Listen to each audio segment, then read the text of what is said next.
Hi guys, here I wanted to look at the Prime Minister Boris Johnson, who posted a video on Twitter after apparently battling COVID-19 in intensive care in St. Thomas Hospital. Initially he was self-isolating at home, but as the fever persisted, he was taken to hospital. I also remember that the news mentions that he was rather okay and conscious and that he was not on a ventilator. In a sense, he seems incredibly unlucky, as the chances to get severe symptoms for a middle-aged person with no preconditions, I'm not aware of any, are very low.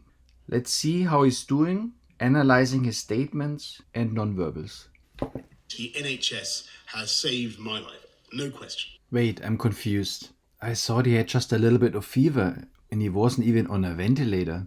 It's hard to find words to express my debt, but before I come to that, I want to thank everyone in the entire UK.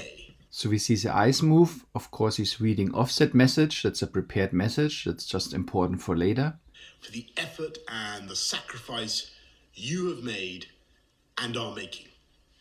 When the sun is out and the kids are at home, when the whole natural world seems at its loveliest and the outdoors is so inviting, I can only imagine how tough it has been to follow the rules on social distancing. So how is he doing now? So people who had flu-like diseases often have persistent coughing for weeks. But he seems rather okay.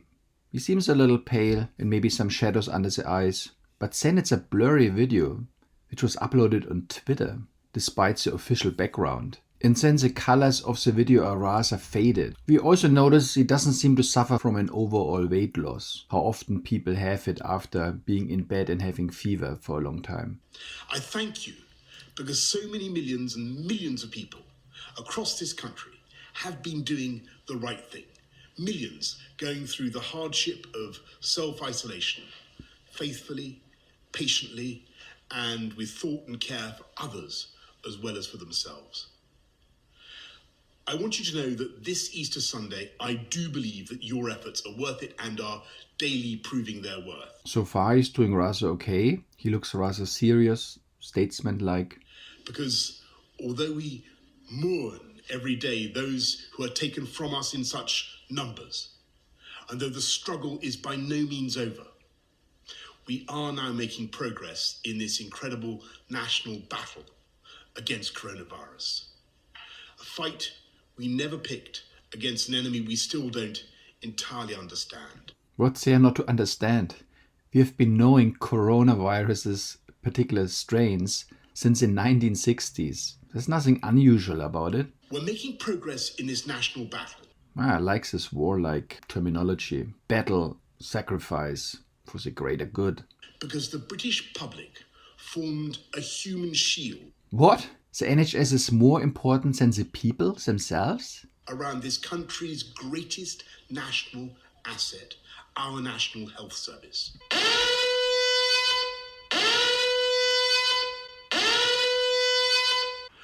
We understood and we decided that if together we could keep our NHS safe, if we could stop our NHS from being overwhelmed, then we could not be beaten. And this country would rise together and overcome this challenge as we have overcome so many challenges in the past. Again, making connection with past wars? In the last 7 days, I have, of course, seen the pressure that the NHS is under. I've seen the personal courage, not just of the doctors and nurses, but of everyone. The cleaners, the cooks, the healthcare workers of every description, physios, radiographers, pharmacists, who've kept coming to work, kept putting themselves in harm's way, kept risking this deadly virus. It is thanks to that courage, that devotion, that duty, and that love that our NHS has been unbeatable.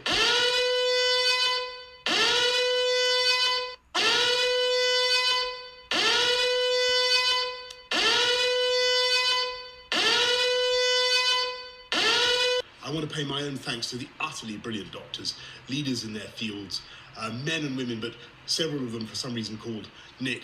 I'm confused now. Why is it all called Nick? Who took some crucial decisions a few days ago, for which I will be grateful for the rest of my life.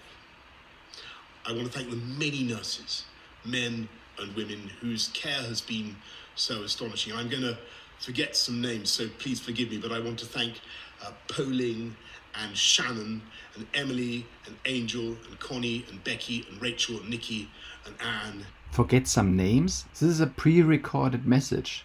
The Prime Minister is not a regular person. He has support staff. Even if he doesn't remember it, he can ask anyone to fill in the names. How pathetic is that?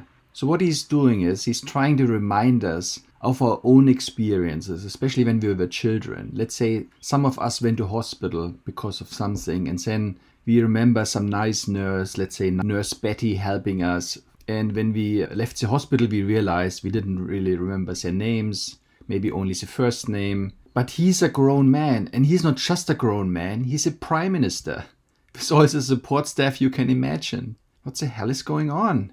So here's a problem. Liars often overcompensate just to be on the safe side. They do more than expected. And I hope they won't mind if I mention in particular 2 nurses who stood by my bedside for 48 hours when things could have gone either way. Again confused. Was he on a ventilator?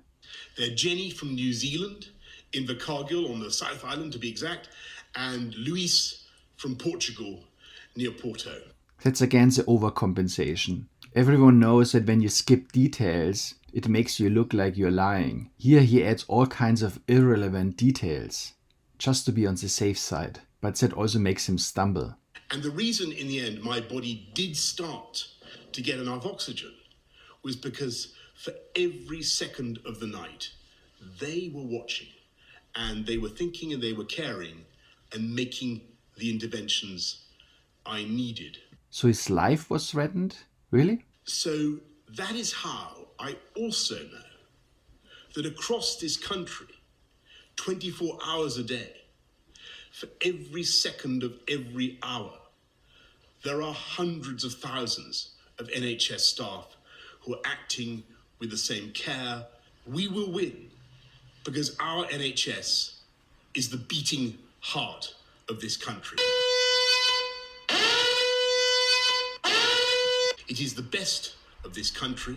It is unconquerable. It is powered by love. Did you notice it's all about him? No mention of the looming economic crisis. No updates on what the government normally does. It is kind of convenient that the Prime Minister was in intensive care. Kind of a nice distraction from all the other problems. The British people are kind, friendly and patient. But what happens if they realize that they lost their jobs, maybe even house in retirement for a strong flu season? I understand why governments do it. They can blame the painful financial crisis, which would have come anyways, and the collapsing healthcare and pension systems on an external scapegoat and get their gross mismanagements turned into blank slates. They can solidify their power and their control over the people. There's only one small problem. It's wrong, immoral, and criminal. We need to make sure that everybody continues to let us know where those folks are. If you've observed recurring violations of the Safer at Home order, please continue to let us know at coronavirus.lacity.org/business violation. You know the old expression about snitches? Well, in this case, snitches get rewards. We want to thank you for turning folks in and making sure we are all safe. We want to thank you for turning folks in